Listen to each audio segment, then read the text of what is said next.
Okay, we are go, go, go. Okay. It's weird to be on video. Gotta get the laughter off. Okay.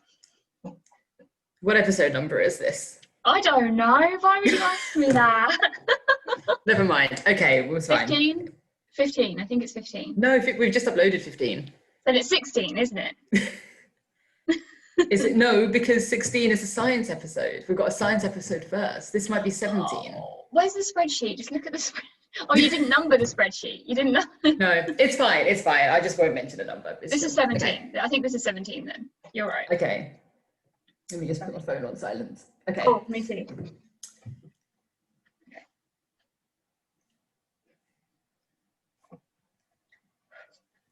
3, 2, 1.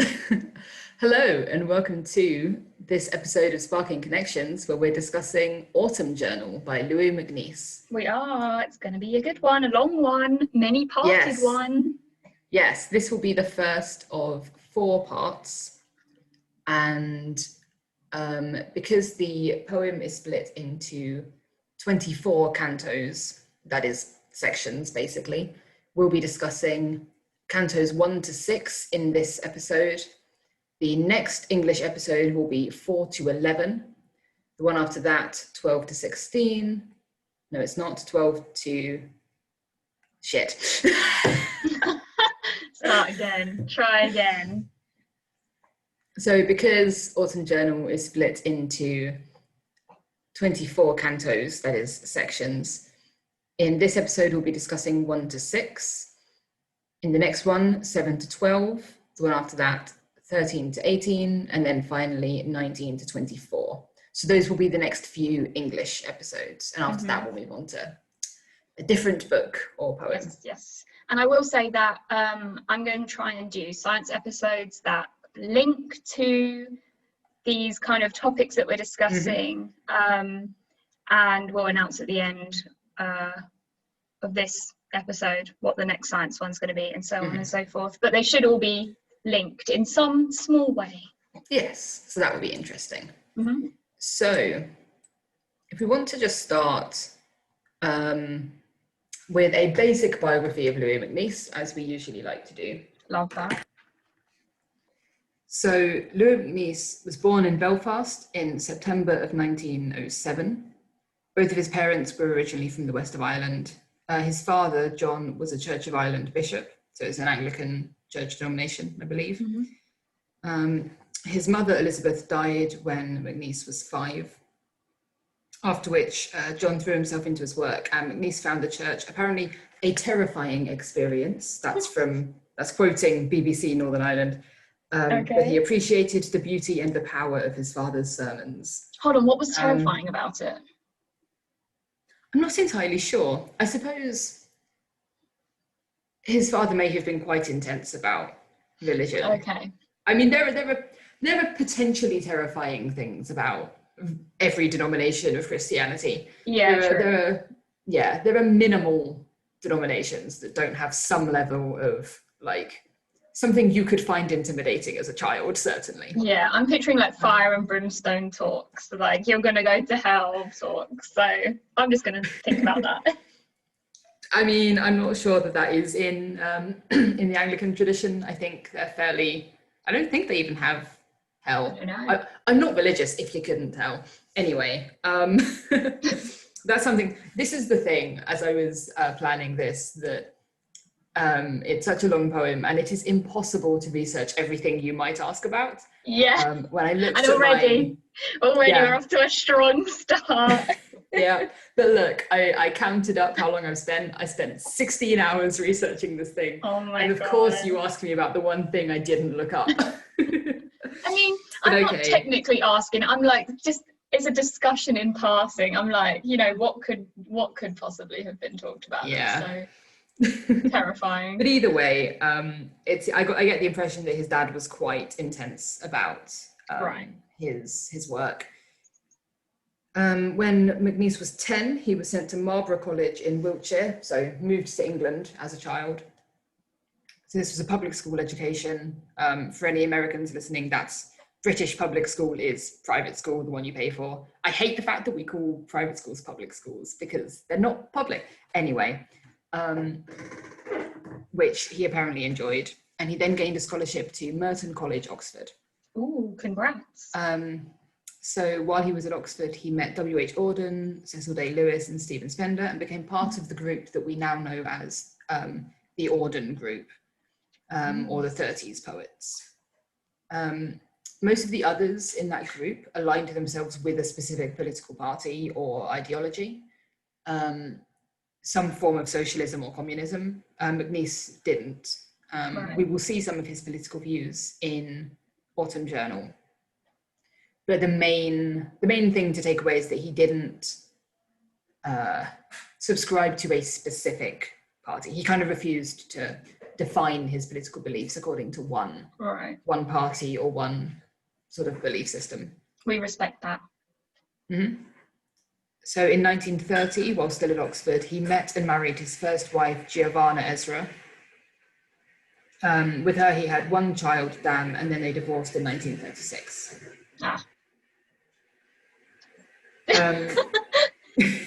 I can see you giving a glare to whoever's in the kitchen. Yes, Dad is in the kitchen with the kettle on. Hopefully you can't hear that on the audio. Oh, Thank Kim you. says hi. Kim says hi. Okay, fine. As long as they're not. Okay, fine. You can do it, just... So the kettle makes a noise. Fine. Yeah, do it and I'll pause a second while you're doing it. And these are all the bloopers that we get. Hang on a second. Yeah. What? Is Kim not coming around then? No, because there's a pandemic, remember? There was a pandemic this morning when you're talking about. Well, I know, but it's gone particularly... Yeah. Right, so we'll have to wait for him to... That's right, we can fill the time. See, these are all our bloopers that we get now. People will be able to see them all. Yeah. Of all the times when we were like, yeah, let's record a video of this one. This will be really good. And then here we are, just sitting here, hanging out. Yeah. Oh, dear. It's okay. Well, you're in a nice, new, fresh place to sit. I'm in the kitchen, yeah. I mean, did you not want to record in your room? I spend so long sitting in my room every day that I was like, I understand. I'm just gonna do it in here. Also, this table doesn't move. Like my desk, like moves. Oh, and shakes. like, yeah, shakes. And I'm like on a wheelie chair as well. Talking about shakes, did you feel the earthquake today?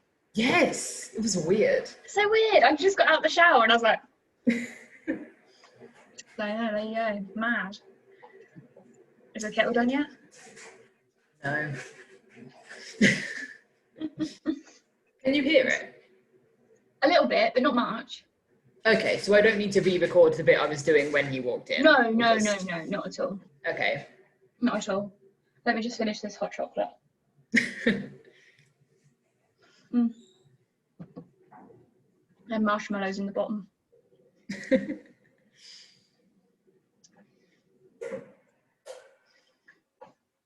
Let's sing a kettle song while Robbie makes tea. The thing is, he's used to having his phone calls in here, and I can go in and out and use the kettle and whatever while he's on the phone in here. Because, yeah, it's specifically because we're recording that, like, yeah. The kettle is recorded for posterity. Yeah, we've dated our episodes now. How long have we been recording for before the interruption? I think literally like 2 minutes. Okay, he's gone upstairs. Okay, we shall resume. Where were we? Where did I get to? Oh, they divorced in 1936. They did. Mm-hmm. So after Oxford, Mcneese moved to Birmingham to lecture in classics. So that's ancient Greece and ancient Rome. Mm-hmm. He later moved to London to work for the BBC and produced many radio plays, but didn't write as much poetry in that period of his life. So that's a fairly cheerful version of his life, or a way of writing it. There's a non-cheerful way? That was from BBC Northern Ireland. When you look at the Poetry Foundation, they're a little bit more somber about it. Not like terrible. It's not like sort of out of all the people we've looked at so far, he did not have the most sort of unpleasant life. Yeah. Beyond the fact that he lived through a war, I guess that's fairly unpleasant. We'll Yeah, get to like rationing and stuff is probably a bit gross. Yeah, but so the Poetry Foundation, when the BBC says that his mother suffered from ill health, the Poetry Foundation specifies that it was severe depression. Okay. And describes his father's rectory as Puritan. So that may be part of why he found his religious upbringing scary. Mm. I get the impression, again, they didn't go into much detail, I get the impression it was fairly strict. Okay. When Mcneese moved to England for school, he lost his Irish accent and abandoned, quotes, his father's faith, and could never again feel entirely at home in his father's house or in Ireland. And they said that his work reflects a melancholy scepticism, too honest to give final assent to any fixed system. Mcneese might sympathise with and even envy those who believed, but he remained a detached outsider. Right. So that's sort of a theme we can keep in mind while reading Autumn Journal, which is a very autobiographical poem in a lot of ways. That he moved away from his home country at a young age. They say abandoned his father's faith, but right. no did longer he ever believed. Take it up? Yeah, did he? Well, did he yeah, take it and up? Abandoned. Yeah, he probably did as a child. I don't know. And abandoned is quite a strong word. Cast it aside. Yeah. But yes, I would agree that melancholy skepticism is a pretty good, from the Mcneese that I've read at least, that's a pretty good way of describing it. Mm-hmm. So before we go into the poem itself, I wanted to read you this quote from an essay or an article called Louis MacNeice's Struggle with Aristotelian Ethics. This bit is not about Aristotle, as it happens, though. Written in 2006 by James Matthew Wilson. Because I feel like this is a good place to start, or a good way of contextualizing what we're about to do in this discussion. Mm-hmm. So Wilson writes, a beginning student of poetry coming across the published scholarship on Louis MacNeice would likely be surprised at the debate over that poet's relation to his times. This hypothetical student would probably have first encountered McNeice's work either in a handful of gleefully nominalist lyrics, such as the 1935 Snow and Sunlight in the Garden, or in the journalistic ruminations on man, politics, history, and nation that constitute his Autumn Journal, 1938. If that student started with Snow and similar poems, he or she might wonder how McNeice could be considered anything but an heir to the aesthetics movement. But if Autumn Journal was the starting point, the student would doubt whether if there was any poet of the period who more vividly engaged the ethical significance of fascism and Marxism, of Roman, Russian, and Spanish politics. Basically, he wrote a wide variety of different things, as plenty of writers do, but I think comparing Autumn Journal to some of his shorter lyric poems is quite a significant comparison. And what we're looking at is not necessarily representative of everything he did. That isn't to denigrate this or to denigrate any of his other work. It's just that this is the one that I thought was interesting to discuss. And it's a reminder of everything that we've done so far, that any text we look at on this podcast and in general will only ever be one text. It is one example of an author's work. It might have things in common with the rest of their work. It might not. It's, we can't make broad claims about McNeice based on Autumn Journal, and we can't make broad claims about any author based on one example of their work.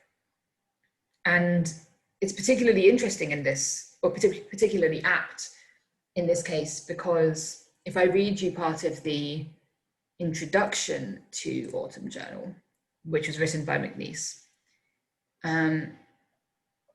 he says, these are just a few quotes. It is the nature of this poem to be neither final nor balanced.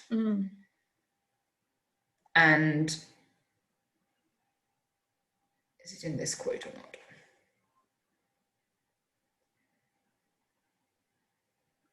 Can't find it in here, but he mentions elsewhere when he's writing about this poem that it involves a variety of different selves, that it's sort of, he's putting together various different versions of himself,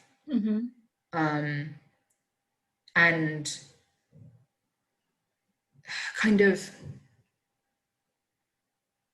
well, okay, here's a quote from, so again, redo that bit, forgot how to words.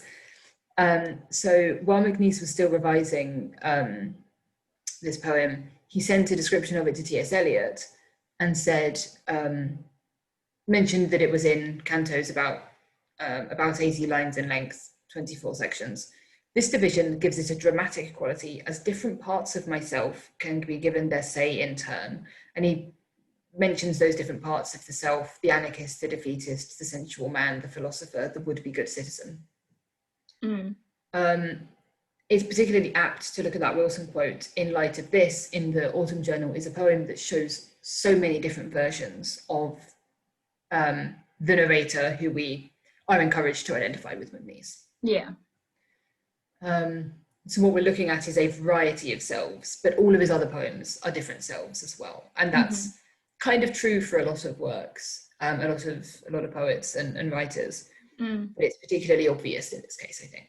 I was gonna say, it's a snapshot in time of what they're feeling and where they're at. And it's not, you can't apply their whole, like, they can't apply all their works to one period of time or one mood or one, that makes sense. And you actually do notice it a lot in the cantos. You notice his like different selves, because I was thinking like he was, especially the sensual man one, was a funny way of putting it, but like you definitely notice when there's like okay bro, like I see, yes I hear you, but also like, are you okay? Because before he was talking about, you know, the leaves and the branches and everything's getting so sad and so this and so that, and then he's like, and then I saw a lady and she had I couldn't tell whether her hair was dyed or blah, blah. And I was like, okay, right, cool. Yeah, he moves between very personal things and very abstract things quite quickly, which I think is interesting. I think that's something I like about this poem. So the journal's obviously personal and often autobiographical, but what I'm wondering is how much Mcneese expected us to know as much as the scholars would like if you look up on if you're researching Louis MacNeice, you will find out who he was married to at particular times, what his beliefs on such and such a thing were. But would your average reader know all of that? Probably not. No, maybe not. So what is the role of those inclusions? What's the role of, because we can appreciate that, like, one of the cantos, canto 14, is about the Oxford by-election fought on the issue of appeasement, which, if you were, like, the closer in time to when it was written that you're reading that, like... Yeah, you'd be like, if you're reading that... This was. Yeah, if you're reading it just after this poem came out, then you'll be going, oh God, I remember that, or whatever. And you can Google it later, right? You can Google the names he mentions and go, oh, those were the politicians involved in this particular election in that year. But was Google becoming a thing when he wrote it? Like, oh, no, not at all. Right, but like, so why would at this point you can. I guess so, yeah. You can look stuff up, right? You know, you could have, if you were reading this 10 years after it was published, you could look in a book or look at an old newspaper and find out who those people were. And, you know, and to be fair, it's a more general thing. An individual election, it kind of ends up standing in for a wider debate. Right. What's interesting is when he's talking about individual people, and I'm not totally sure in every case when he's talking about his ex-wife, because they were divorced by the time this was written, and when he's talking about another woman who he had a relationship with, Nancy Coldstream, she was married at the time. I'm not entirely sure when he's talking about which one, but either way, it's I wonder how relevant it is to know that about him, or to know when he says he mentions going to Birmingham and his time teaching. How important is it to know that aspect of his life in order to understand the poem? Like, I don't know, do you have thoughts? Well, obviously I'm reading it from the perspective of not really knowing a lot about him in general. So I would say that it's a lot less focused when you're just reading it without that context, because you're just kind of reading it and you're like, oh, okay, he's talking about a woman now, and oh, okay, he's talking about his job now. Like, you don't actually have that connection. And obviously because it's in the UK too, when you hear that it's in Birmingham, I'm like, oh, let me think about Birmingham and let me make those links. But like, for the people, you don't then make those links. So now when you say, oh, he was divorced from his wife by the time he wrote this, there's like certain bits that were written that I'm like, oh, actually that makes sense. And like, looking back retrospectively, I'm like, yeah, maybe having that context is actually more impactful and more... Hang on, I don't know whether that recorded, because I didn't hit, like, you froze for a minute and it all went. Oh, okay, I can say it again. Say that again.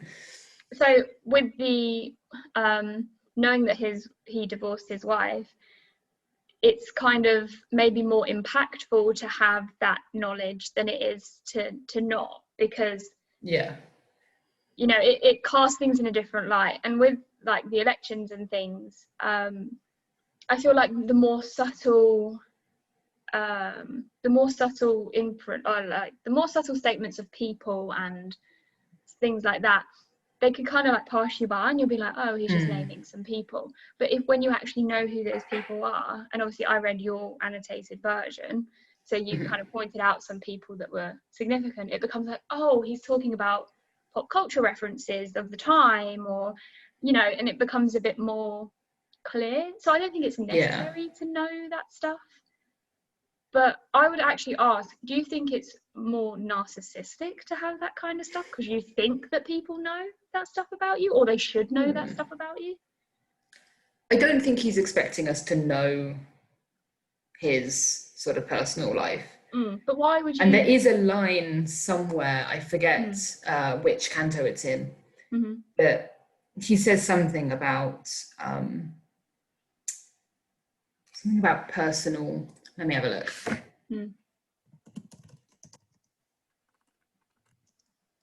Right.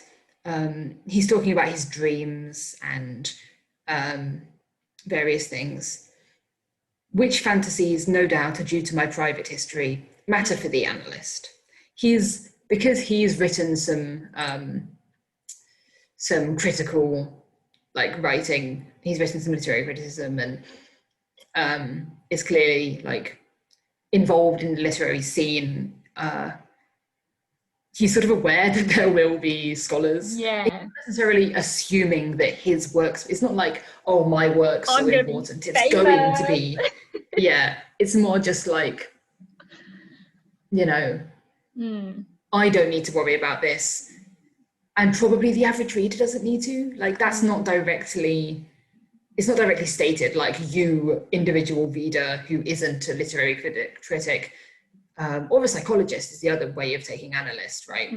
But he's sort of just saying, oh, you know, the analyst. Someone will want to discuss it. Someone somewhere can have their fun with that. Whatever. I think, so I wouldn't call it narcissistic to include all of this stuff, because the point is that it's a journal. It is arguably a little bit narcissistic to publish it. Right. But like, he's friends with a whole bunch of writers, you know, like he met Auden and Cecil Day-Lewis and Stephen Spender and these sorts of people. You know, he was writing to T.S. Eliot about this poem. Like, yeah, what a concept. You're a writer and you're friends with writers. That's just kind of what you do. And he is sort of interspersing all of the personal stuff with very political stuff. And so again, it's maybe narcissistic to think that your views on sort of the political and historical moment are worth publishing in contrast with other people's, but I don't think that's more narcissistic than any other writer. Right. If that makes sense. Yeah.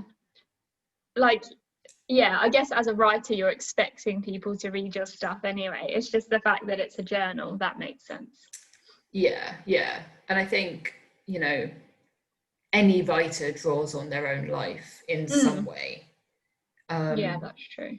Even if it's heavily fictionalized, even if it's literally just that something, you know, you take two completely disparate things in your life and twist them so you'd never recognize them just as inspiration for something, right? Yeah. And then some people just straight up write autobiographies and that's their thing. Yeah. So I don't know. And there's also the role of writing as a way to sort out your thoughts, which is sort of another meaning of the word journal, right? If you're writing a journal to get your own thoughts out and figure out what you think,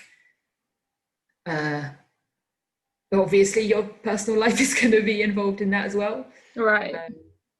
And it's interesting. I think it's something we can discuss, you know, in this episode or in future episodes, about the role of the personal and the political and the public and the private. Just to, you know, I think you could argue that he's using his personal sort of personal anecdotes and personal feelings sort of to set up and then break down a contrast between the personal and the political. Right. It's sort of a not a slogan exactly, but a saying or whatever in sort of feminist thought and other political. It might have started in discussions about race, but I'm not sure. I'm sure you've heard the phrase "the personal is political." Yeah. That's the kind of thing we can discuss here as well, in terms of, for example, Canto 3 is very political, like it is a political discussion. Yeah. Canto 4, he's talking about the woman who he's in a relationship with. I'm not sure. Yeah. I could probably figure it out if I delved really deeply into his, into like, yeah, you know, like who was like he in a relationship? Yeah. When was this set and who was he? But I don't think it's important, actually. It is what it is. Yeah. Like the point is that he's got, you know, two cantos side by side, one of which is really, really political and one of which is really, really personal. And then other cantos kind of use both and juxtapose them in interesting ways. So that's something we can discuss if you want to regarding this poem. Should I start with the, you know, before we dive into that, should I start with just a basic introduction to the poem? Yeah. Make sure we're on the same page. Yeah, sure. So it was composed between August 1938 and January 1939. So it took 6 months to complete. It's 24 cantos made up of interwoven quatrains. So a quatrain is a 4-line stanza, rhyming on alternate lines. The rhyme scheme kind of varies. Sometimes it's, if I just take a random section from the one that's currently on the screen, Canto 3, that's A, B, A, B, A, B, A, B. But later, sometimes it will be A, B, hang on, sorry, no, I got that wrong. So if I'm looking at Canto 3, for example, here it begins A, B, C, B. And so that would be a 4-line quatrain. But other quatrains might be A, B, A, D or something. Right. But everything, all the quatrains have a rhyme scheme, and it's usually alternating. It's just which particular lines rhyme will vary. Right. And the lines vary in length between 2 and 6 feet. Are you familiar with feet in relation to poetic meter? I am not.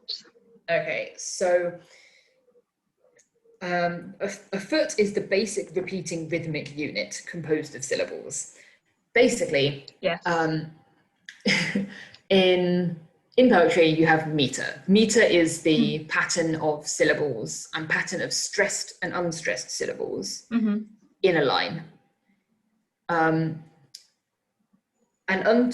unstressed syllable followed by a stressed syllable is a type of metrical foot called an iamb. Then if you put 5 of those in a row, that's iambic pentameter, right? Yeah. So here, back from holiday are tanned. Take that line. Mhm. Back from holiday are tanned. Back from would be stressed and then unstressed, which is a trochee, I think. Back from holiday is another foot. That's another trochee. Mhm. They are trochee. Tanned is one, like just one stressed syllable. Mhm. So precisely the sort of pattern of stress and unstressed syllables changes, but it's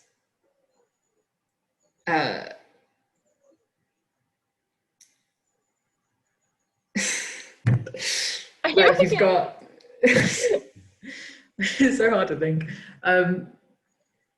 So yeah, the precise pattern changes depending on each syllable. A lot of it is in iams or trochees, but that's mostly because a lot of like speech is in iams and trochees. Yeah. So we have many different types, many lengths of feet. Many feet. Like here, like faded fleur-de-lis, I don't know how you pronounce that. Like fay is iam, did fleurs, that's an iam. So those are feet, right? Yeah. And they all vary between 2 and 6. Okay. So yeah. So the Poetry Foundation says, the poem retains the coherence of tone and rhythm through its many subjects and variations. The poem also convinces most readers of its essential honesty. It is not a confessional poem of intimate relations, but the reader feels that the poet is doing his best to communicate what it is like to be Louis MacNeice in 1938, a man who is both involved in personal relationships and a reader of newspapers. They also criticize the poem, saying the poem's honesty in mirroring Mcneese's bafflement in the face of history leaves the poem empty at the center.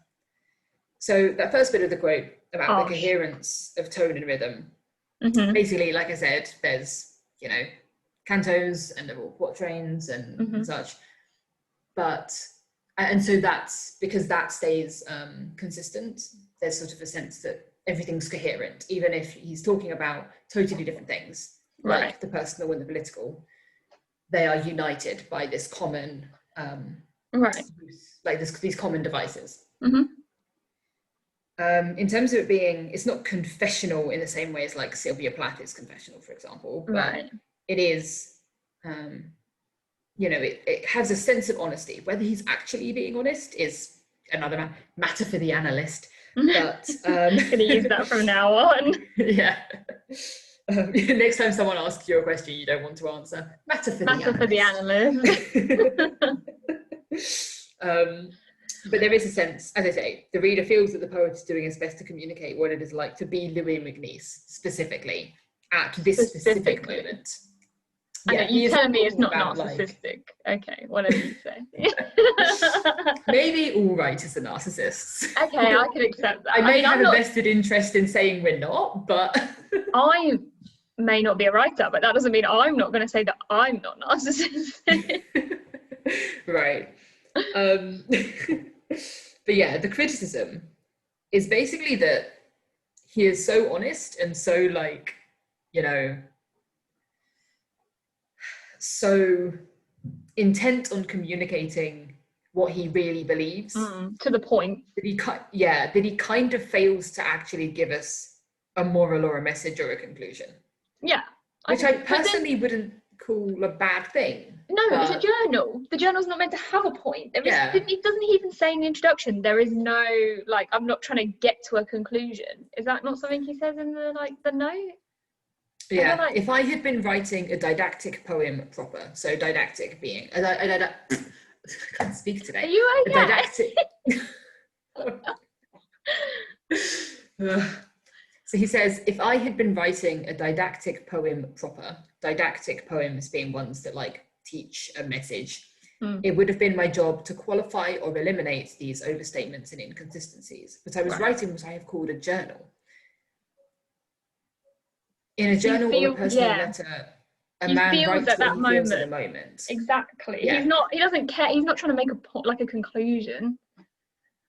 Yeah, I think it is the nature of this poem to be neither final nor balanced. He is specifically trying to or specifically not trying to come to a conclusion. He's just Right. saying, this is what it was like to be me in this case. Yeah. Have at Which it. Take what potentially you will. him putting that note is kind of like a cop out. He's like, I know, I was going to leave it to the analyst, but I just need to clarify that I'm not trying to make a point here. I'm just trying to share myself with the world. Yes, although this note was written in 1959, so possibly he's responding to what people said. So, for example, they were coming thus for the him. section, well, maybe, I don't know. Thus, the section about Barcelona having been written before the fall of Barcelona, I should consider it dishonest to have qualified it retrospectively by my reaction to the later event. That is, he talks quite sort of positively about the Spanish Civil War, or not about the war, but about the socialist communist side of the war. So I'm not an expert on the actual historical stuff here, but basically a nationalist group revolted against the Popular Front government, who were left-leaning, and the nationalists won. But at various points in it, like, he starts writing this before the end of the war and is fairly positive about the left-wing side, who do end up losing. Right. So that's the kind of thing that he could have gone back and changed that, right, in light of later events, but he considered it more honest to leave it as it was, basically. Yeah. In the and same way as, I'm assuming then people would come forward and be like, actually, why did you say all this stuff? Because it's not technically accurate. Yeah, and he's like, well, it was accurate for me when I wrote it. Also, why are you getting your history from a poet? Fair. Like, are you taking this all for fact? Because I'm confused. Yeah, but the other thing, of course, is the Second World War, that he's writing this just before war breaks out, and then as war is breaking out. Right. By the time, like, the war's over, his opinions may be completely different. But that's not the point of the poem. The point of the poem is what he felt in the moments before and leading up to the war. So yeah, there's that. So, okay, we've covered all of the sort of facts and bits and pieces I wanted to make sure we got out of the way first. Did you read the poem, or did you listen to the recorded version that I also sent? Read it. Okay, so for our listeners, there are, and there will be two, in the show notes for this, I will link the two versions that I sent to Kim, so that you can choose between them as well. First, a Google Docs document in which I have put the entire poem, including the notes that we've just been talking about, and I've been annotating it primarily for my own purposes, but it may be helpful to you as well. Annotated in terms of the various references that he makes to historical events, political stuff. There's some philosophy in there, primarily ancient Greek philosophy, that I've done my best to explain, at least the very basics, so that you know what's going on. So that's the version that Kim has read. But the way that I first came across this poem was from a radio, from a YouTube video that was a copy of a radio broadcast of the actor Colin Morgan reading this poem. It's in 3 parts. Each part is nearly an hour long.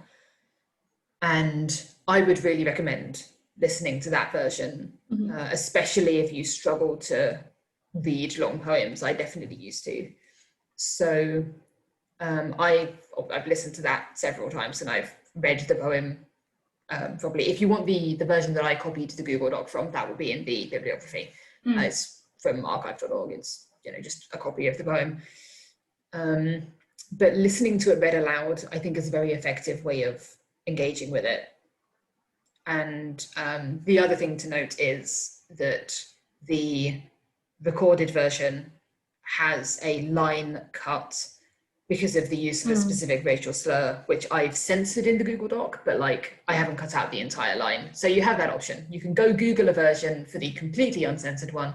If you want to read my version, feel free. Yeah. And if you want to just skip that line entirely, it doesn't add anything to the stanza, frankly. You're not missing anything by not hearing it. So if you want to skip it entirely, listen to the version that I'll link with Colin Morgan reading it. Which I would recommend listening to regardless, because it's very good. Also, you're biased because Colin Morgan is a fantastic actor. Like,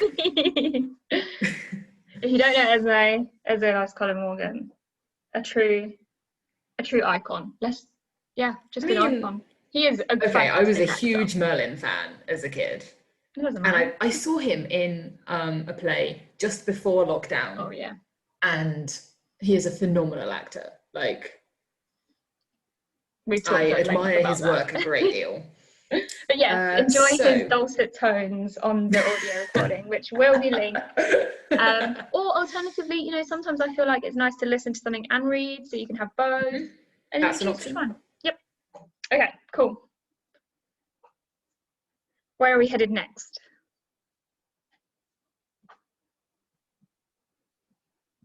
You decide is there something, what struck you about, I guess we'll stick to these first 6 cantos. Was there anything that you noticed, thought was interesting, wanted to talk about? Okay, can you review me the cantos that we're talking about? So, okay. Canto 1, it's set in Hampshire at the end of summer. He's on a train for a chunk of it, looking at the various people around him. That's when he notices the spinster and who else? The hiking Cockney can I just lovers. point out the line, and what to do with Dick? Yeah. I know it's short for Richard, but he also does talk about things like the growth of vulgarity and stuff. So I was already in that headspace. Okay, I was already in that headspace. I like his little descriptions about the and this and that and this and that. Yes. I did notice that he started a lot of lines with and I'm. Do you want to discuss the and thing? Yeah, sure. So, it's something that I came across when I was researching.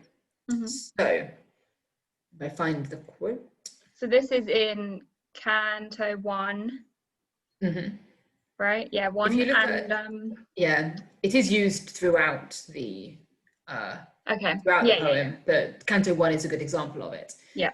So Teresa Bruce, I don't know how you pronounce her name. Not even going to attempt. What do you do with an accent on the S? I've never known. So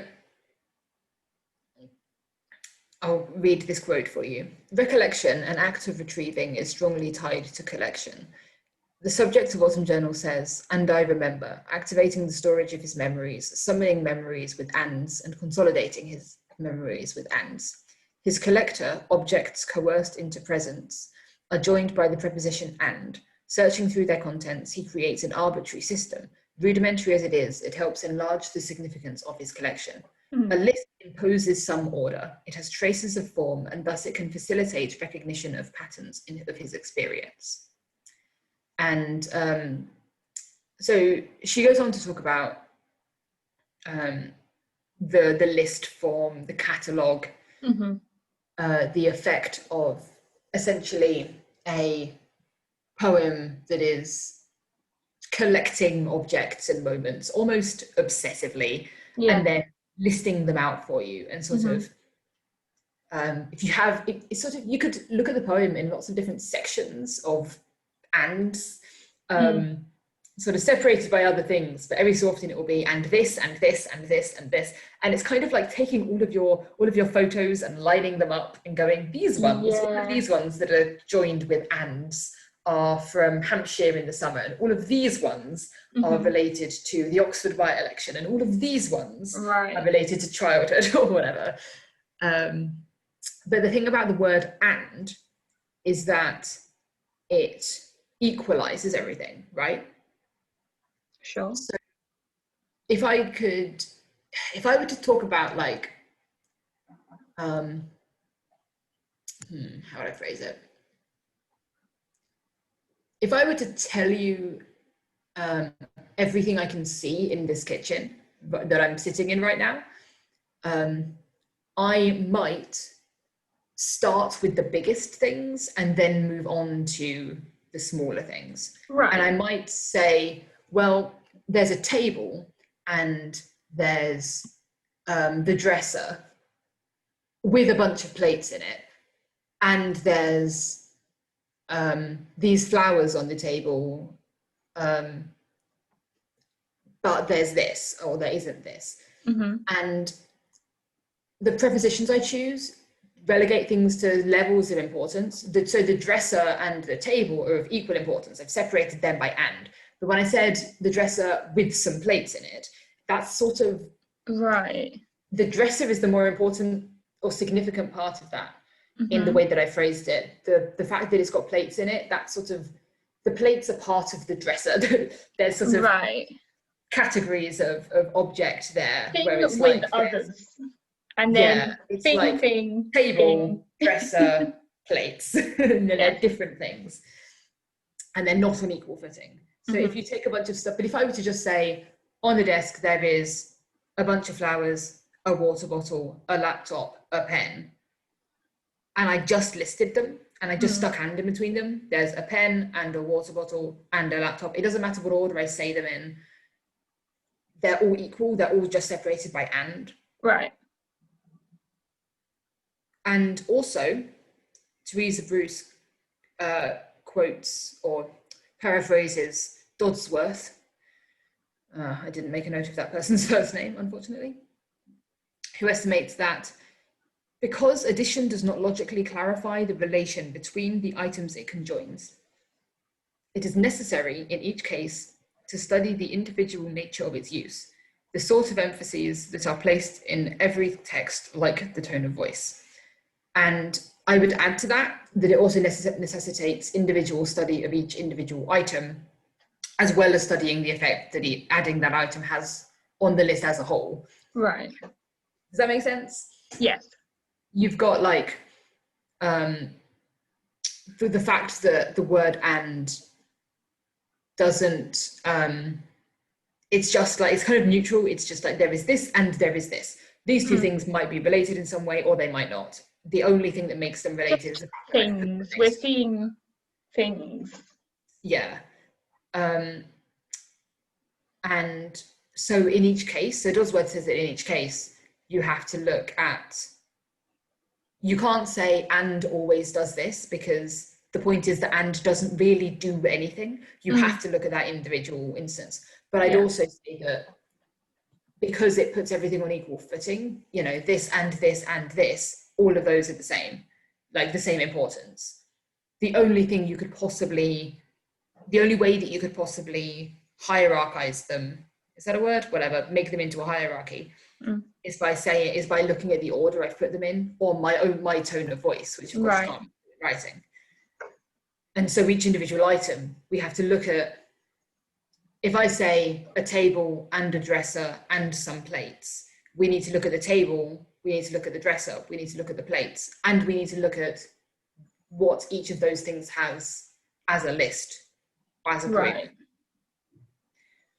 So you've got this sense with all of the "ands" of, first, of a list of just cataloguing stuff that he's just looking around him or going through his sort of mental catalogue of stuff he's thinking about and just sort of listing them all out, putting them all on equal footing. It's quite interesting if you look at this, that if you look at the different things on the list that you pointed out. So if I read this out, and roses on a rustic trellis and mulberry trees, and bacon and eggs in a silver dish for breakfast, and all the inherited assets of bodily ease, and all the inherited worries, rheumatism and taxes, and whether Stella will marry and what to do with Dick, and the branch of the family that lost their money in Hatchery, and the passing of the Morning Post and of life's climacteric, and the growth of vulgarity, cars that pass the gate lodge, and crowds undressing on the beach, and the hiking Cockney lovers with thoughts directed neither to God nor nation, but each to each. So, yeah. So in this, he has equated, not equated in the sense of saying things are the same, but saying they are of equal importance.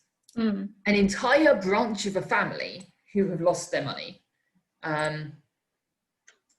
Whether or not a person called Stella, who I would assume is in the family, like it's the kind of thing you would wonder about, a family or family friend, whether or not she's going to get married.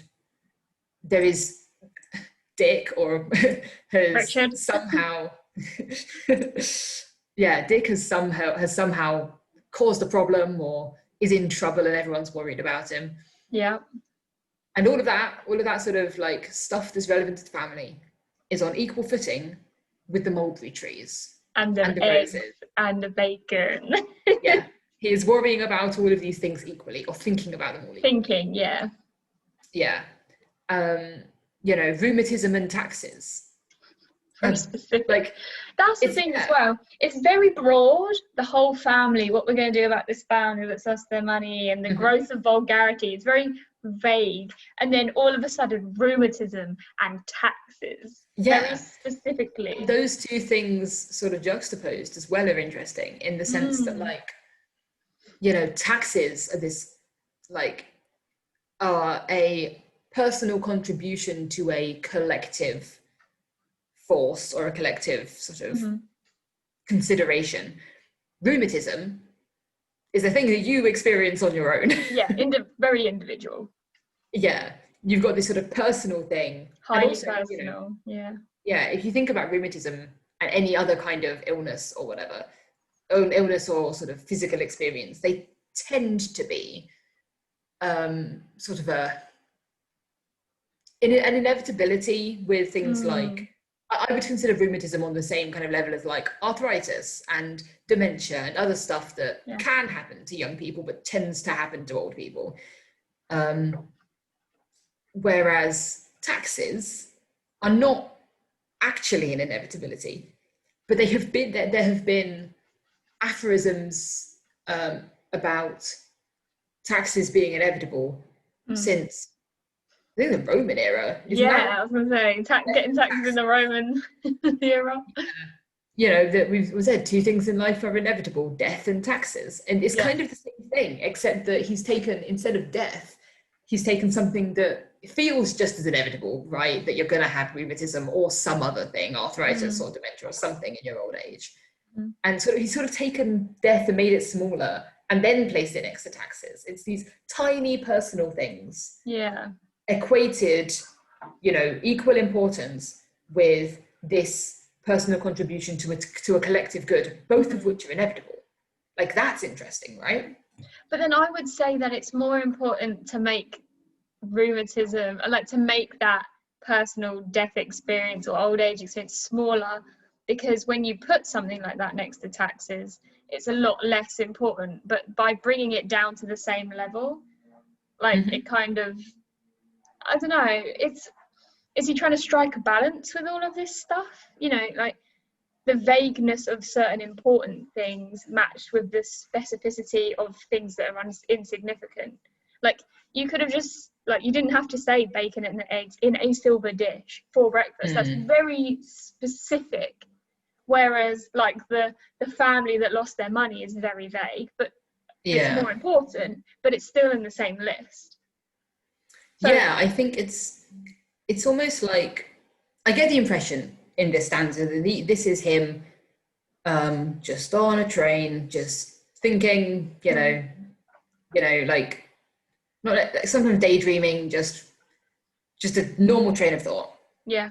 And his mind is going from extremely vague things to extremely specific things. Right. The way that your mind does, right? That you can be sitting in a train or in a car and you notice something next to you in vivid detail, and or you remember something in such vivid detail, and then your brain is going, taxes are a thing. Yeah, but with this list, it's a lot less obvious where he's getting these thoughts from. Like when it's you personally in a car, you could be like, oh, I see this school, and then I'm like, oh, school, and then I'm thinking, oh, deadlines, and I'm thinking, oh, work, and like you kind of think it has like an actual flow, whereas this is literally him just listing random stuff. Like you're not in his head enough to distinguish where he's getting this idea from. I agree with you for the most part, but I think there are places you can see the connection. Yeah. So roses on a rustic trellis and mulberry trees are sort of, either things that he can see or things he's thinking about where he lives. Bacon and eggs in a silver dish for breakfast, that's, again, an immediate thing. That's what I had for breakfast this morning, potentially.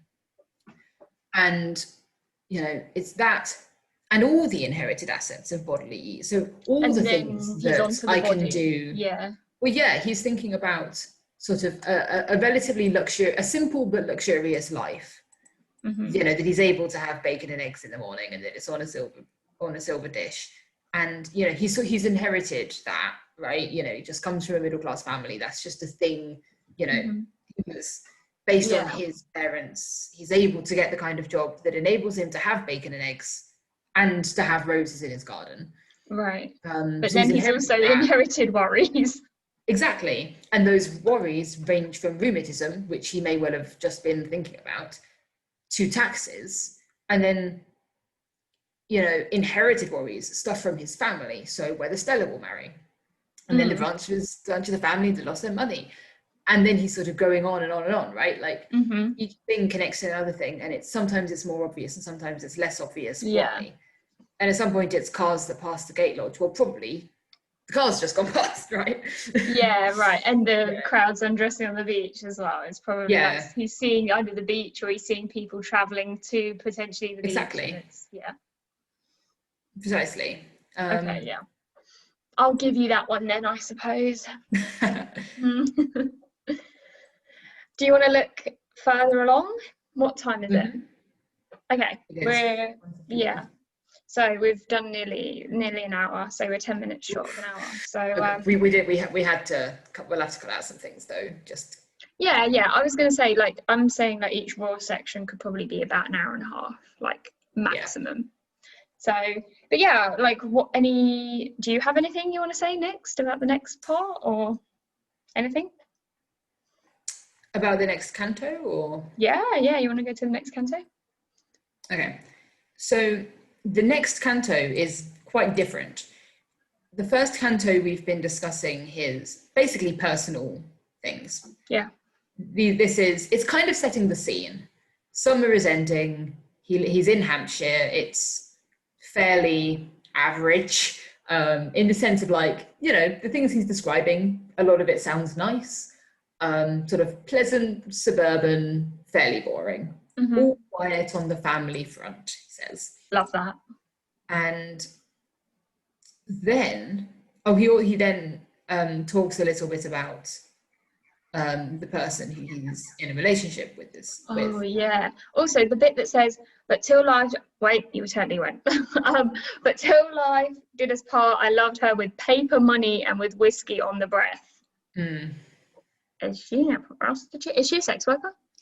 Well, actually, I think here...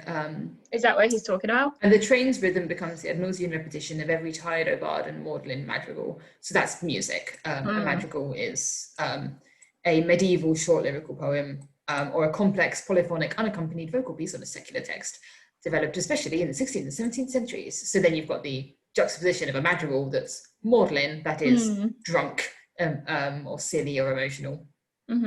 And he quotes it. This part's in quotes. I loved my love with a platform ticket. It's a jazz song, a handbag. So in this case, having said you got Dad.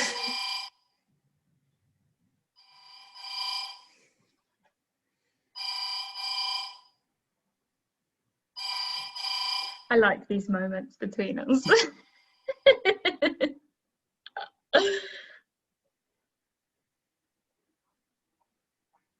Did he pick up, or are they going to call back?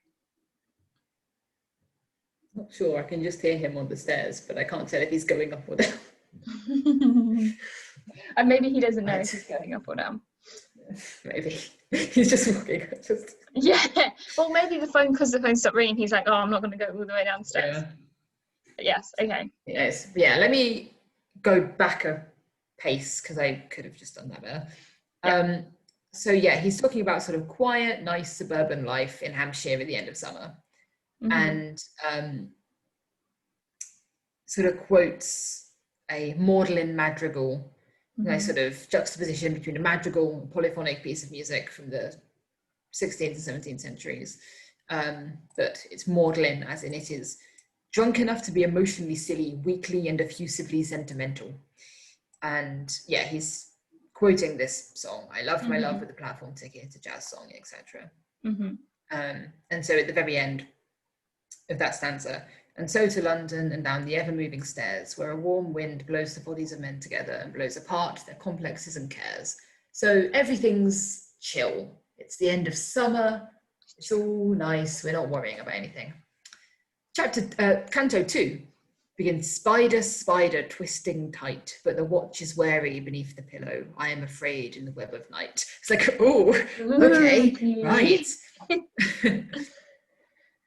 So Canto 2, I'm not sure precisely how you would, what is happening in his life at this point. I'm not sure precisely how I would set the scene here, but essentially it's nighttime and he's thinking about mostly fairly melancholy things. Right. So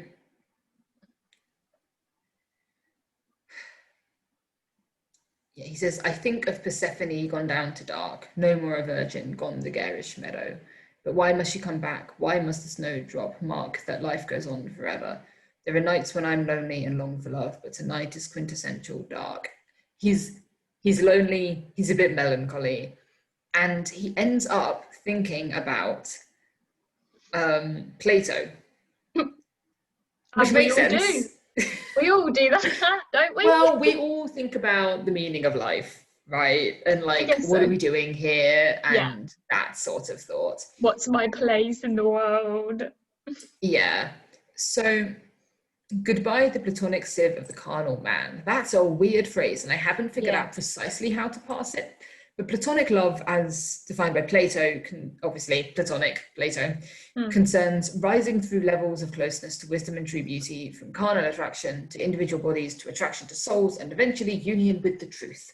So highbrow stuff. And the carnal man is apparently a phrase in Christianity which refers to the believer saved from hell, yet daily chooses not to allow the Holy Spirit to mature them. So essentially the carnal man is someone who does believe in God and is not going to hell, but is also still, like it's Christian theology confuses me, but that's essentially, that is what Google said about the carnal man.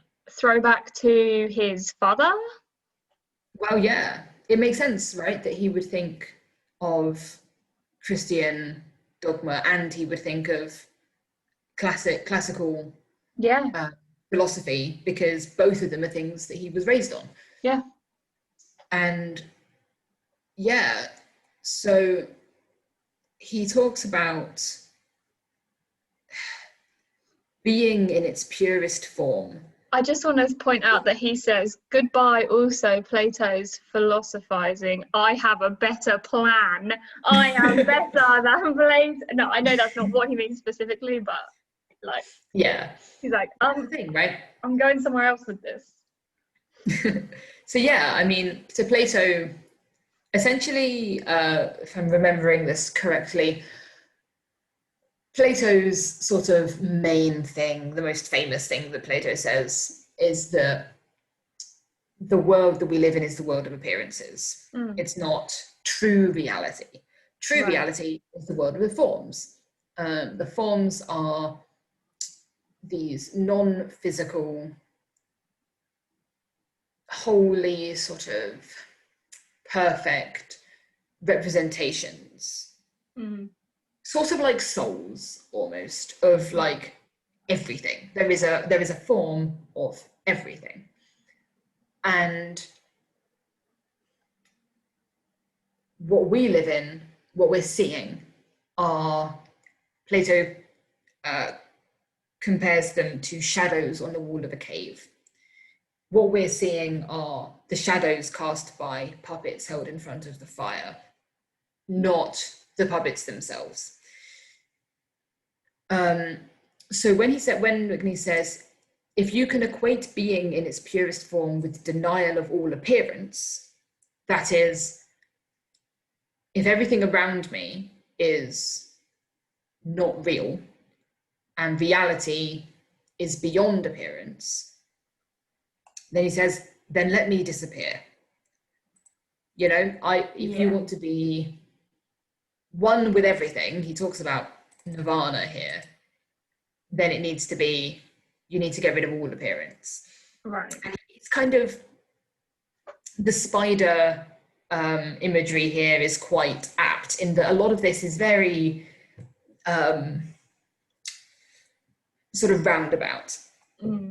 As he says, I have a better plan to hit the target straight without circumlocution. Circumlocution being the use of an unnecessary large number of words to express an idea.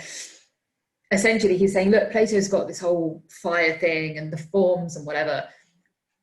If you can equate, if being means not appearing, then let me disappear and be pure being.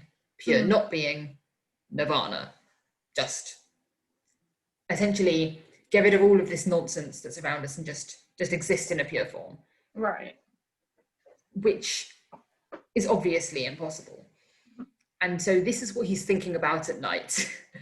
And is going to go to bed and say, tomorrow is also a day that I must leave my bed and face the music, as all the others do, who with a grin shake off sleep like a dog and hurry to desk or engine, and the fear of life goes out as they clock in and history is reasserted.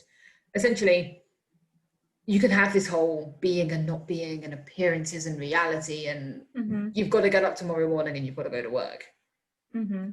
Whether you reach nirvana or not, you've got to go to work.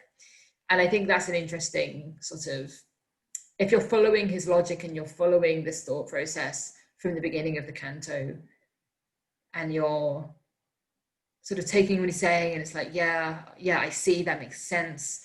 You know, it's almost, to me anyway, it's almost a lack of sense and logic. It's more of an emotional logic than a literal logic. Right. So yeah, that feels right, doesn't it? Like, to equate, if being means the lack of appearance, then yeah, let me disappear. Yeah, I see what you mean. And yeah, none of this matters. You've got to go to work. You've got to live your life. So that's something that I think is actually quite interesting. Because when we get to Canto 3, he's talking about the role of people within the collective. Because that Platonic stuff is fairly self-centered. Right. Plato, as a guy, I get the impression at least, that he was a bit of a narcissist. Plato believed that the world should be governed by philosopher kings, that only the philosopher is able to rule people. Yeah, only the philosopher can be the king. Only the philosopher can see the forms for what they are and see beyond appearances and therefore be in charge, which is exactly what a philosopher would say. So True. It's like, well done, Plato. So you think you should be king, right? Yeah. How convenient. But am I not a modern philosopher? Maybe I should be king. Ooh. Science. I would love that. But yeah, so it's sort of this self-centered, like, you know, the narrator's lying in bed and thinking about Plato and wanting to it's not like a suicidal thing. It's not like it's not like wanting to not exist. It's that sort of almost sort of a meditative kind of thing. Like, wanting to, like, the denial of all appearances and pure not being, and fine. But he has to go to work. Part 3, everybody does. Yeah. Everyone has to go to work. He isn't just thinking of, I have to face the music tomorrow and so does everyone else. Now it's everyone has to play their part in this system. And he debates whether he likes the system or not, basically. So the workman gathers his tools for the 8-hour day, but after that, the solace of films or football pools, or the gossip or cuddle, the moments of self-glory or self-indulgent. Most are acceptors, born and bred to harness and take things as they come. That is, the majority of people accept the political system and the economic system as it is, not questioning anything. But some refusing harness, and more who are refused it, that is, some who say, no, I don't want to be a wage slave, to use the language that is appropriate in this situation, and also those who can't get jobs or can't be involved in the system for whatever reason, would pray that another and a better kingdom come, which now is sketched in the air or travestied in slogans. So he doesn't explicitly say it here, but I'm pretty sure he means socialism or communism. And kingdom come, he's talking about it in sort of religious terms, I think, implying that it's not possible, implying that, or that if it is possible, it's not plausible. Right. So a lot of the people in the Orden group were outspokenly socialist or communist. A couple of them joined the Communist Party. And so Mcneese is here sort of acknowledging that, I think, sort of saying, yeah, there are some who would say, we need a better system. Right. And they're trying to get that system to come, which now is theory, sketched in the air, written in chalk, but in time may find its body in men's bodies, its law and order in their heart's accord. That is, it will be something that, it will be a reality. And he seems to respect what communism and socialism stand for, where skill will no longer languish, nor energy be trammelled to competition and graft, exploited in subservience, but not allegiance, to an utterly lost and daft system. Like, he is saying capitalism sucks, basically. Yeah. And, skill languishes, energy is wasted on competition, needless competition. And he acknowledges that the system gives a few at fancy prices their fancy lives, while 99 in the 100 who never attend the banquet must wash the grease of ages off the knives. Capitalism creates an unequal society. Yeah. Then he says, but now the tempter whispers, but you also have the slave owner's mind, would like to sleep on a mattress of easy profits, to snap your fingers or a whip and find servants. He's saying, there is a part of his mind saying, but you're at the top of the system. Yeah. Do you really want it to, or even not even say that you are at the top, but you are high up enough to start dreaming of a place at the top? And I think as well, even if you're at the bottom of the system, what's that mindset where it's been talked about quite a lot recently, where it's like you have less in common with billionaires and things, but people still are in that mindset of, oh, we can't tax the rich too much because if I was rich, I wouldn't want to be taxed. And it's like, but you're never going to be that rich, ever. Exactly. Yeah. The assumption that, like, because we're taught to identify with the sort of with the ruling classes instead of those below us, because dividing the working class is a tactic to stop us from changing anything. Yeah. And he sort of doesn't acknowledge that, actually. He says, the tempter in his mind is like, but you want to be at the top of the system. You don't want the system gone. You want to be at the top. And he says, and I answer that is largely so, for habit makes me think victory for one implies another's defeat. He's saying, I've been taught and I'm used to believing, even though I know it's technically wrong, but I'm used to thinking that it's a zero-sum game, that if I make things better for the people below me, it will therefore be worse for me. Which I think, again, is The- also very parallel to now. People think that if they give any room or space for people, then that means there's less space for them, but that's not the case at all. Yeah. And so he, you know, thinks through it and says, right, there is no reason for thinking that if you give a chance to people to think or live, the art of thought or life will suffer and become rougher and not return more than you could ever give. You know, he's saying, look, if we improve society in whatever way that ends up being, right? At that point, he isn't necessarily saying definitely communism, just something other than the system we have now. Right. That if we fix things, if everything is better for other people, that will also therefore become better for me. Because if everyone else has better education, then, you know, a more educated society is better for everyone, because we have more people who are able to make informed decisions, more people who could become doctors, more people who could make art that we can then enjoy.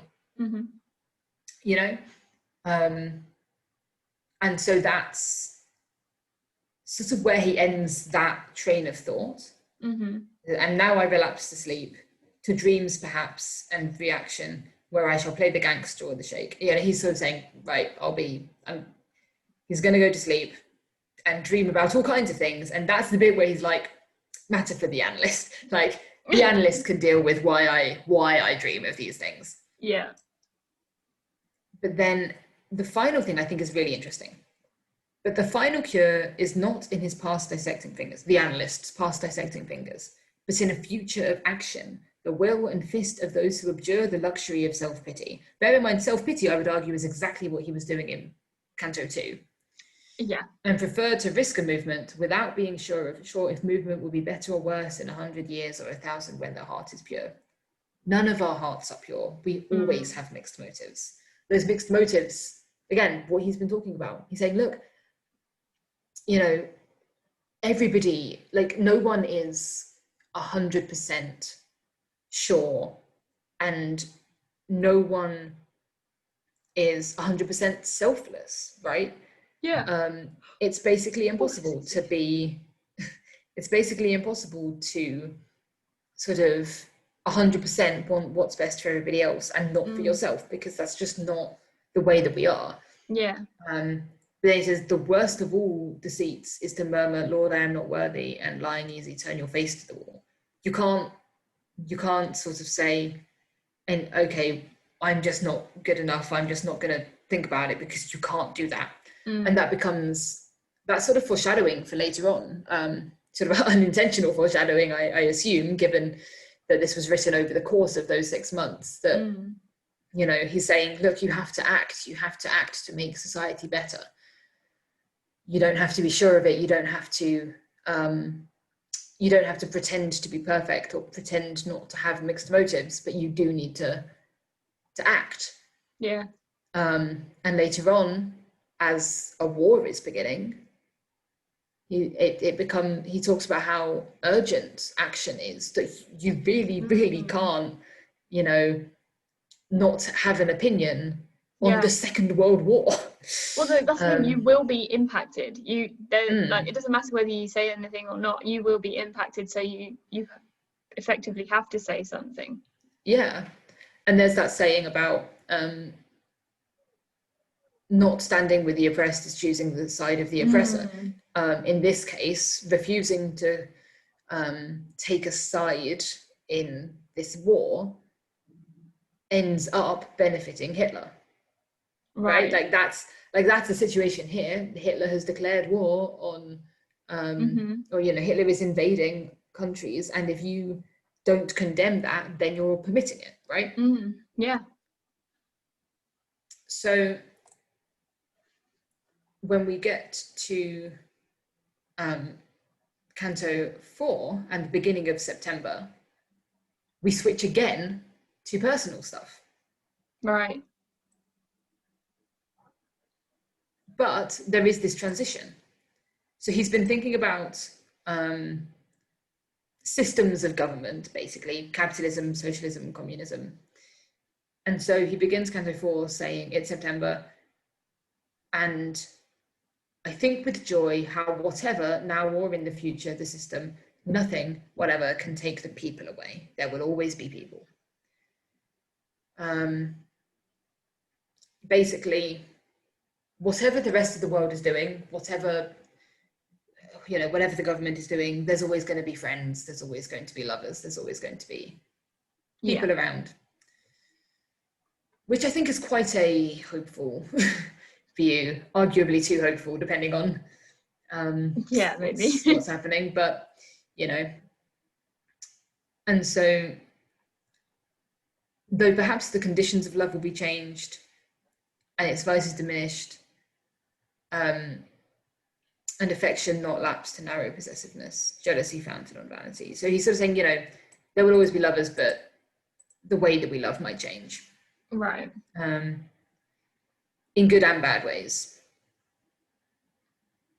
And then he moves on to September has come. It is hers whose vitality leaps in the autumn, whose nature prefers trees without leaves and a fire in the fireplace. His partner prefers September, prefers the autumn. Mm. And he's talking about her for this canto. And what do you think about this one? I mean, I think he paints her in a good light. I mean, he's clearly very smitten. And I would say that there was a bit that stood out to me. If you go up a little bit, I just noticed it. When he says something about dancing over and over with her shadow. Mm. It's kind of like, it made me think of that Plato stuff we were talking about before. Oh, yeah. Like he's disconnected from it, but he's also there, and he's, I don't know, but that's interesting. What made me think. I didn't notice it before, but now that we've spoken about the shadows, like being, we're just seeing the shadows or whatever, it's kind of made me think of that. But yeah, he's clearly cares about her a lot, because he's like, all of London littered with remembered kisses, and like a homing pigeon, never by doubt divert. Like he was very certain that he likes her a lot. Yeah. So yeah, I think it's go ahead. Yeah, when you were saying about the shadow thing, left my walls dancing over and over with her shadow. Like, yeah, there's definitely something there that he's, she's the real thing. She is the form.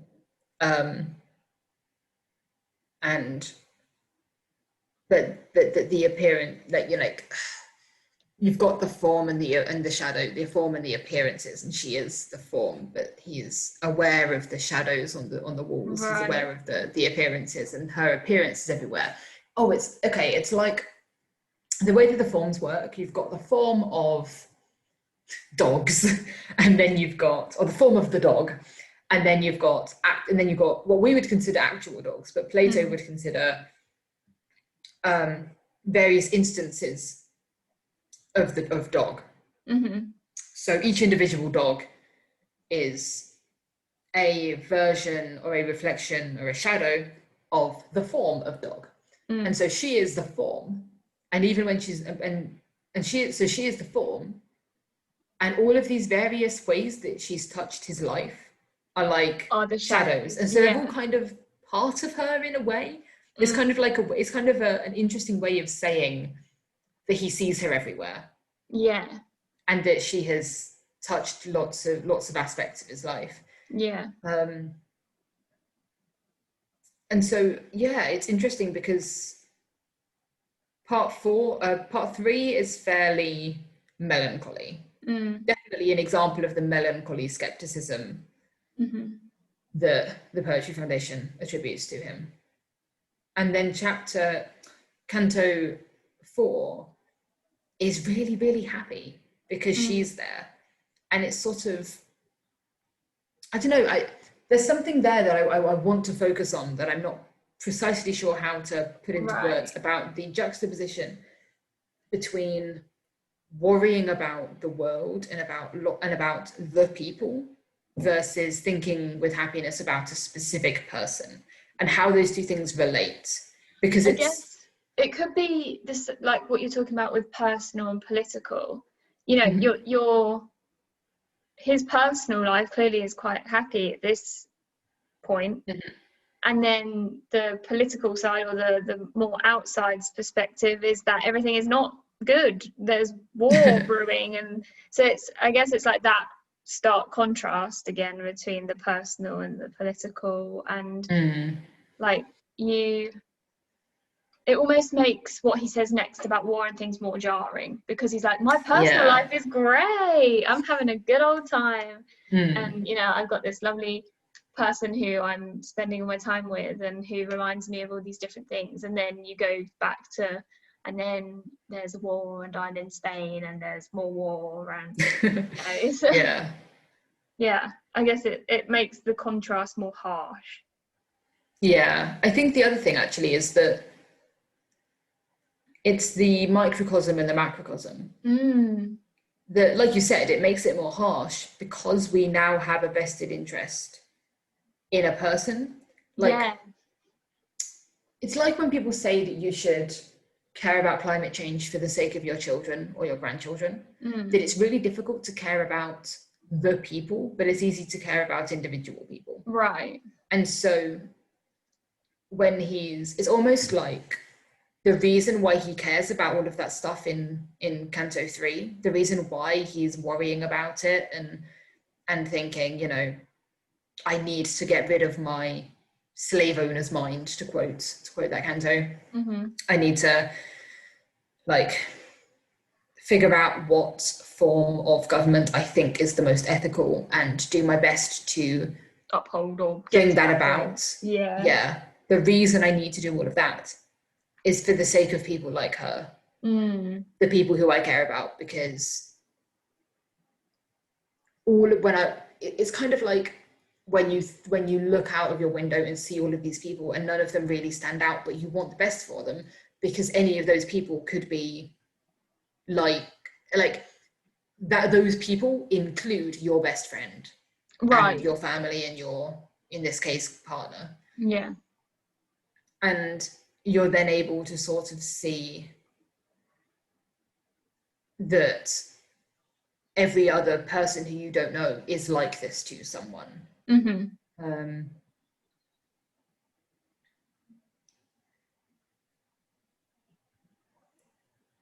So yeah, I think that's part of it. There's also, I mean, and he does say near the end of that canto, it is on the strength of knowing you, I reckon generous feeling more important than the mere deliberating what to do, when neither the pros nor cons affect the pulses. I think that's interesting, and kind of supports what I was saying, that like, it's through knowing somebody who, in this case, you know, he refers to her integrity of purpose, even when she's lying. And it's like, you know, oh, she's this good aspect of her, I want to emulate, instead of just worrying about things in an abstract sense. Yeah. The mere deliberating what to do is meaningless when it doesn't affect you, when neither the pros nor cons affect the pulses. Well, now they do affect him because they affect her. Yeah. So yeah, what's that? Canto 4, Canto 5 and 6. So Canto 5 is about the Munich Agreement, and Canto 6 is about his visit to Spain during its civil war. So the Munich Agreement, and again, I am not a historian, but essentially, this was an agreement between Nazi Germany, the UK, the French Third Republic, and Italy, which provided cession to Germany of the, how would you pronounce that word? Sudeten? Yeah, German territory of Czechoslovakia. Most of Europe celebrated the agreement because it prevented the war for a time by allowing Nazi Germany's annexation of that place. Right. So basically, this was an agreement that seemed at the time to be diverting diverting, seemed at the time to be avoiding war. Besides the fact that we were giving away somewhere that technically didn't belong to us. Again. Yeah. Here we are again. Good job, history. Yes, Britain. But yes, that was, I think it's interesting. And I haven't decided precisely what I think about this, but I think it is worth thinking about. The fact that he has, just as he's had a very political canto right next to a very personal canto, he now has a canto about current events in Britain right next to a canto about political events in Spain. Right. So the one about the Munich Agreement, Canto 5, he says, it was a beautiful day, the sky was a brilliant blue, but Hitler speaks. You know, we are now wondering whether there's going to be a war.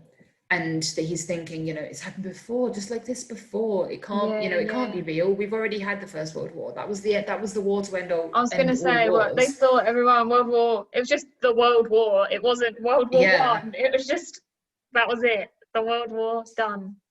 Exactly. So in this canto, he's kind of saying, no, we're not going to have a war. That's ridiculous. We've already had a war. But he's worrying. You know, everyone's talking about it.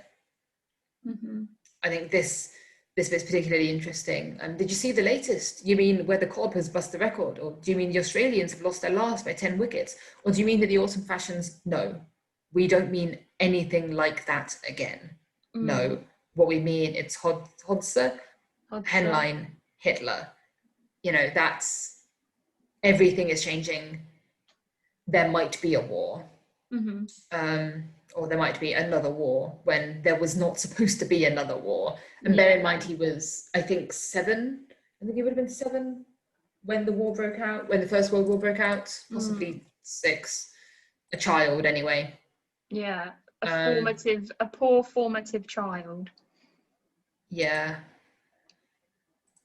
And the thing is, the impact he was 6 when the war broke out. And the impact of the war, though, there wasn't just the war and then everything was fine. It was for years after. There was rationing and there was, you know, people digging up shells and houses having to be rebuilt. And, you know, it wasn't just, oh, now the war's done. It was like, there was like, it had such a long impact. Yeah.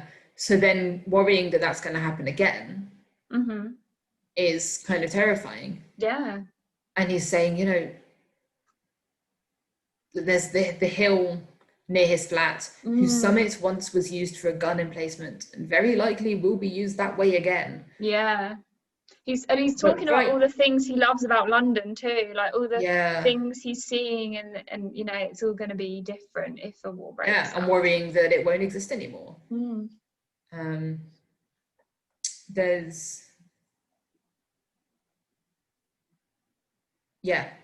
Today they were building in Oxford Street, the mortar pleasant to smell, but now it seems futility, imbecility to be building shops when nobody can tell what will happen next. Yeah. And including, so the next canto is about Spain, and he's remembering a time when he went to Spain, and it was, I think this would be just before the Spanish Civil War. And you know, there's writings on the walls, hammer and sickle, boycott, viva muera, which means viva is Spanish for hurrah or long live or hail, and boycott is boycott. I don't speak Spanish, so I'm probably mispronouncing it, but you know, and obviously the hammer and sickle, symbol of communism. So you know, there's these you know, there's this graffiti that's sort of foreshadowing war, and then he talks about sherry and shellfish and omelettes. Yeah, his tourist perspective and isn't everything nice? The rain was worse than the surly or the worried or the haunted faces. Like everyone around him, all the Spanish people who he meets are worried there's going to be a war. And he's a tourist and just going, oh God, it's raining. Yeah. it's about this sort of like disconnect between him as an individual and the worries of the collective, that there's going to be a war, which is kind of the opposite of the canto we've just had, where he's, as an individual, worrying about whether he is now part of a collective. Right. There's going to be a war. It's like he's no longer outside of his own personal experience. This, like, because the same part is he's like, oh, I'm just visiting, and once I leave, it's not going to be about me anymore. And now it's actually happening to him. It's on his doorstep. There's this prospect of war, and he's like, how will I look beyond this? How can I ever move on? And how is everyone going on as normal? But he went on as normal when Spain was approaching its civil war. Yeah, by having those two next to each other, he's almost admonishing his past self. And saying, basically saying that he was ignorant. I love how he's like highlighting all these places, like talking about all these specific places, as if he's like, yeah, I went on holiday and I went to this place and this place and this place and this place. Yeah. It's interesting also, and we met a Cambridge Don who said with an air, there's going to be trouble shortly in this country. Yeah. I feel like that's a very British thing to do when you live in Spain, though. Like, there's that disconnect between, like, people. Right. So I'm assuming he might have been, this Cambridge Don might be on holiday, but if he's, emigrated, then I feel like a lot of British people who've emigrated abroad kind of still are disconnected, even though they've lived there for so long. They're like, oh yeah, this is happening, but it is what it is, instead of being like this, we're here, we live here, and this is our home and stuff. I think it's especially interesting that he's chosen a Cambridge Don. Now obviously could well be a real thing that happened, but bearing in mind, so a Don in this sense is a fellow in a either Oxford or Cambridge College, and a fellow is an incorporated member of a college or collegiate foundation. So he's, a tutor or has a position in a Cambridge college. And bearing in mind that Mcneese went to Oxford, so he's chosen the sort of rival university, but the two that are seen by everybody outside of them as basically kind of very similar. Yeah. He's sort of gone, who is the most pretentious person who I could have to say this? It's a Cambridge Don, obviously. And, but you would assume that a Cambridge Don would be a very clever person. And he is glad to show off his mastery of the language. He's a good linguist, probably. He's managed to learn Spanish pretty well. And, is, presumably intelligent and presumably very polite and has sort of good etiquette, and is completely disconnected with what's going on around him. He's just connected enough to be aware of what's happening, but not connected enough to seem to care what's happening. Yeah, which going to be trouble shortly. Which makes me feel like, like he is either like a frequenter of Spain, as in he has a holiday home there, or he, like emigrated there or something. Because I feel like that attitude of like, I live here and I fit in very well, but also completely like missing a whole section of culture around of the country. Yeah. And so the canto ends. Next day took the boat for home, forgetting Spain, not realizing that Spain would soon denote our grief. So he does look at it and he's like, I was mistaken. Like, I did take it to be very, he did take it from a very touristy perspective and be like, I'm just on holiday. But actually now he's like, yes, now I look back on it, I was a bit blasé about the whole thing. Yeah.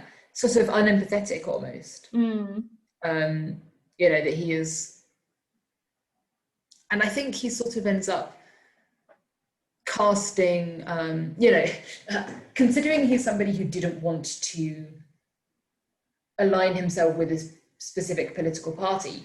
Certainly in these stanzas we're looking at, he does cast everything in a very Marxist light, in a very in light of a class struggle. You know, that for the Spanish Civil War, it was a much more obvious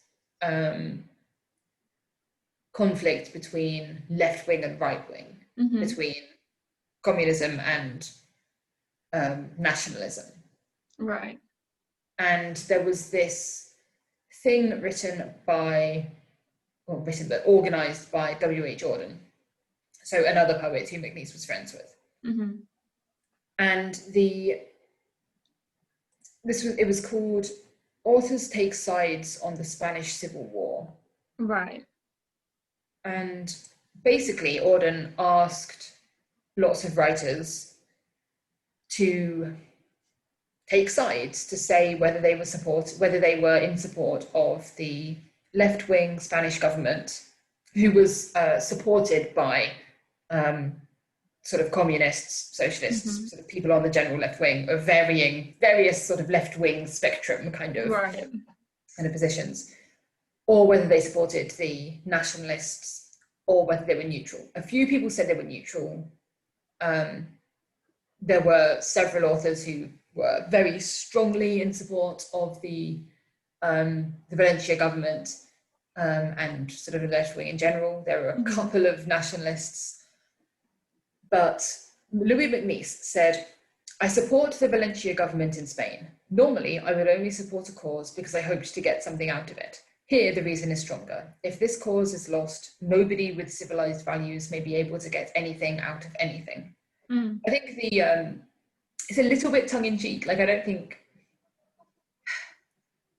Maybe he was just a really selfish person, but I feel like it's a little bit sort of tongue-in-cheek to say, I would only support a cause because I hope to get something out of it. But it is an admission that, like, you know, we always have mixed motives, that we always are considering ourselves in whatever position we're in. But he sort of positions the Spanish Civil War as a universal struggle. He doesn't, you know, when he says nobody with civilized values may be able to get anything out of anything, he's sort of saying, I think anyway, that this is not just a struggle between these two individual groups. This is a struggle between socialism and fascism.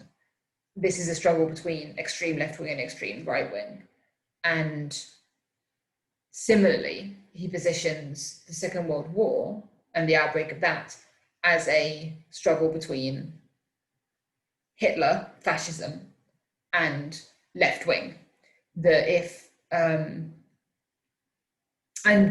as a class struggle in general, capitalist class versus working class, which is interesting. And I don't think that he always upholds this view. Obviously, the poem goes through various different things, but in this, these two stanzas in particular, definitely if you look at that, what he says in Authors Take Sides, where he's universalizing the class elements of the Spanish Civil War. And then you look at this poem where he deliberately says that Spain would soon denote our grief, our aspirations, that we would be following Spain. It kind of paints everything in that Marxist class struggle kind of way, right? Right. At least that's the way that I read it anyway. Yeah.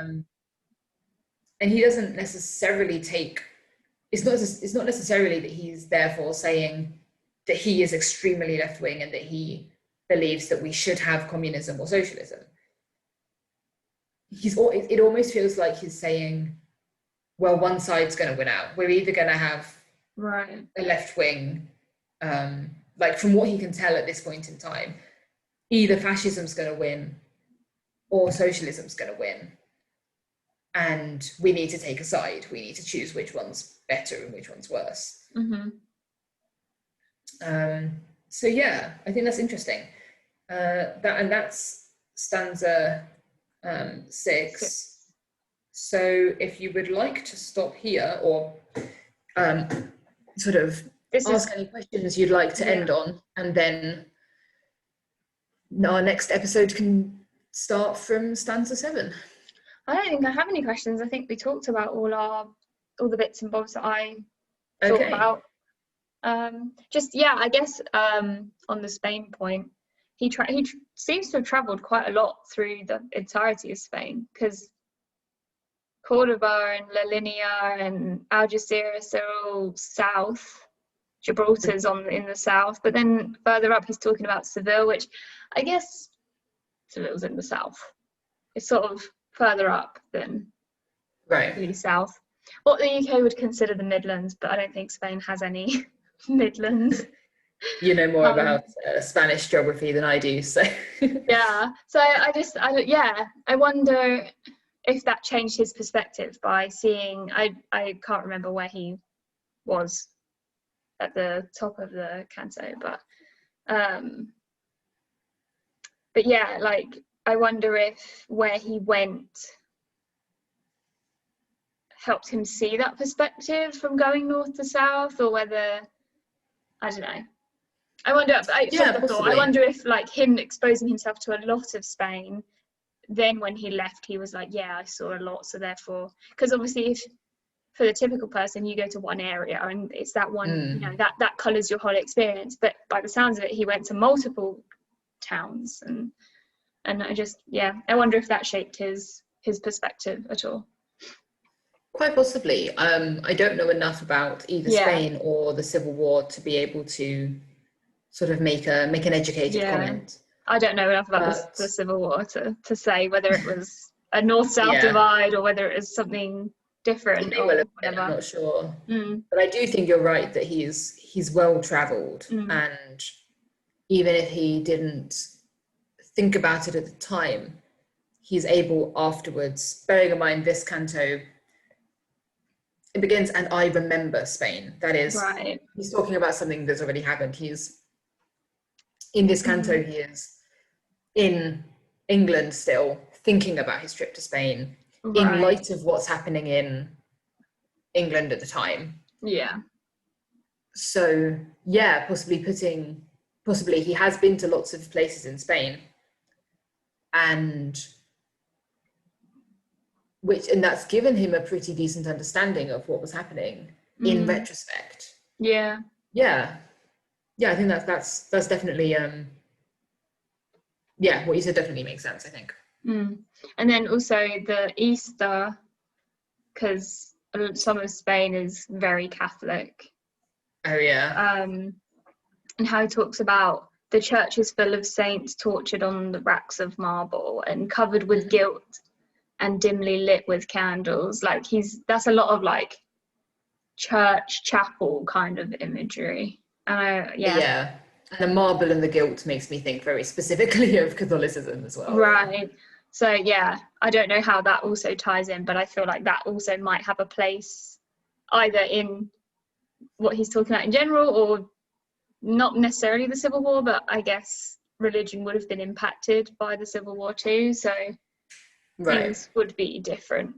I'm just I don't know enough to be able to make an educated comment about that, but it would be interesting to see how he represents religion throughout the rest of the poem, and the aesthetics associated with religion and with different forms of religion, because that to me is a very Catholic kind of aesthetic, isn't it? The marble and the gilt and like the image specifically, you don't get quite as much of that in an Anglican relief. And then he switches, because he kind of switches back and forth between, so he's like the begging cripples, we don't like that word very much, but here we are, and the children begging, and then he's talking about the churches, and then he's talking about of eyes and thighs and eyes and nipples. So he's like he's gone from like the people to the church, and then he's back to the like all of it's tourism. He's thinking of everything through the eyes of a tourist. He's objectifying the sort of the political stuff, the religious stuff, and the people who live there, The cabarets, it said the cabarets that call the tourists. I don't know for sure if he means that they are aimed at tourists. I think that's Probably. entirely possible, or whether they're just attractive to tourists. But Yeah. you know, he's there as, you know, as tourists are, and you know, I say that, you know, as I am on holiday, right? That you're there to look at stuff, to see things, yeah. which inevitably ends up objectifying. And so that's kind of the lens through which at the time he was looking at the political stuff, you know, reading the review and going, oh, how interesting, and looking at the church and going, oh, how interesting. And I wonder if maybe I wonder if maybe he's like bringing all this stuff up because he's trying to point out the fact and make it obvious of the fact that he was doing this, and now he's looking back on it and he's like, yeah, I did all this stuff and I need people to see that we all do this, but like, you know, it has more of an impact than you think, or, you know, it's more, you know, you may want to just look at all this stuff, but it is more important than it seems to be when you're a tourist. The sort of an encouragement. Again, he specifically says the poem is not didactic. Right. But I think the thing that he personally has learned, and therefore that we can also take, is that, you know, everything is connected in some way. That it's not that like all of these things are part of one big thing, whether you see that as class struggle or not, right, or whether you know, how you connect it is up to you to some degree, but that, you know, basically that it doesn't all revolve around you, right, and that there is this bigger system, there is this bigger global sort of struggle, or just connection, I guess. Spain isn't just a background for the tourist. Spain is a place where people live, and those people are dealing with political struggles, and those political struggles affect them personally, just as the Second World War is going to affect everybody in countries involved in that personally. That he individually, you know, Primrose Hill, right next to where he lives, they are, you know, that could have a gun on it, right? Like there's a line, I don't remember which stanza it's in, where he thinks that he needs to get new curtains, but he doesn't know anyone to make curtains quickly, and it has to be quick because there might be a war. There is going to be a war. He doesn't know for sure at the time. You know, that this affects him personally now in a way that the Spanish conflict didn't affect him, but it affects you because you're people living in a world of people, and everything that happens to people affects all people. It doesn't matter how much you try and distance yourself or try and make yourself appear as a tourist, it's still going to have an impact. So, okay, do we want to finish up here and then? Yes. Let's if you want to let everyone know what we're discussing next time. I would love to. Next time we are discussing the scientific method. Ooh. Would you like to speak a little bit about how that's connected to where we're coming from and where we're going? So we haven't reached this point in the poem yet, but Aristotle is a ancient Greek philosopher who Louis MacNeice refers to a few times. And the thing with ancient history is that they didn't really have science as such. They just had philosophy. But philosophy covered a lot of what we would now consider science. The scientific method devised by Aristotle is part of sort of Aristotle's philosophy, but for us is the foundation of what science is. So it's the kind of thing that, so it's relevant to this poem in the sense that Aristotle and philosophy relevant to this poem. And it's an interesting thing for us to discuss on the podcast, because we haven't really done much of that kind of foundation of science yet. Yeah, so we're going to look at the root of science. We're going to discuss the scientific method, and especially there's some stuff that was trending recently about someone tweeted about saying, imagine thinking you know more than the scientist who's releasing a paper on this subject, because obviously with a lot of stuff going on right now, a lot of people think they know better. Yeah. But and there's sort of controversy over the scientific method, and you know, it says it's all theoretical and we're testing hypotheses, we're testing guesses, but actually there's a bit more to the scientific method than that, and that, you know, we've discovered a lot of things using the scientific method. So it's not only relevant to this that we're discussing in the Autumn Journal, but also current times, because surprise, surprise, you don't necessarily know more than a scientist. Yes. So yes, that'll be next time in a little while. But yes. Cool.